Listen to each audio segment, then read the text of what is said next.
বিসমিল্লাহির রহমানির রহিম। প্রিয় দেশবাসী, আসসালামু আলাইকুম। আমি খুব ছোট মানুষ, আর রাজনৈতিক বিষয়াদি অনেক কম বুঝি। তবে একটি জিনিস খুব ভালো বুঝি, তা হলো নির্বাচন। আর আমার কাছে নির্বাচনের সংজ্ঞা এরকম যে আপনাকে যদি 10টি ছাগল থেকে একটি উৎকৃষ্ট মানের ছাগল বা একটি বাছাই করে একটি ছাগলকে নেওয়ার ব্যাপারে আপনাকে সিদ্ধান্ত দেওয়া হয়, আপনি নিশ্চয়ই সেই 10টি ছাগল থেকে একটি উৎকৃষ্ট মানের ছাগল গ্রহণ করবেন, অর্থাৎ বাছাই করে নেবেন। এক্ষেত্রে আপনি কোনো শিংহীন অথবা কানকাটা ছাগল অথবা রোগে জরাজীর্ণ ছাগল এটা আপনি গ্রহণ করবেন না।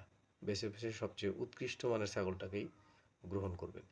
নির্বাচন অনুরূপ একটি বিষয়, বাছাই করে নেয়ার বিষয়। আপনার আশেপাশে যেসব প্রতিনিধিগণ প্রতিনিধিত্ব করার জন্য বিভিন্ন দল থেকেই আপনার কাছাকাছি যাচ্ছে, আপনার কাছে ভোট প্রার্থী হচ্ছে, এদের মধ্যে উৎকৃষ্ট ব্যক্তিকে সিলেকশন করাই আপনার কাজ।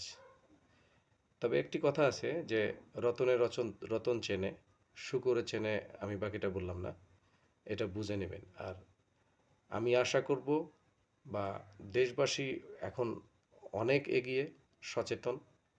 তো নির্বাচনটা যেন আপনার নির্বাচিত প্রার্থী বা নির্বাচিত ব্যক্তি যাকে মহান সংসদে পাঠাবেন, সে যেন কোনো ধরনের চরিত্রহীন অথবা গুন্ডা বদমাইশ চাঁদাবাজ ধান্দাবাজ না হয়, সেই বিষয়টি মাথায় রেখে আপনার মূল্যবান ভোট দিয়ে তাকে নির্বাচিত করবেন। ধন্যবাদ।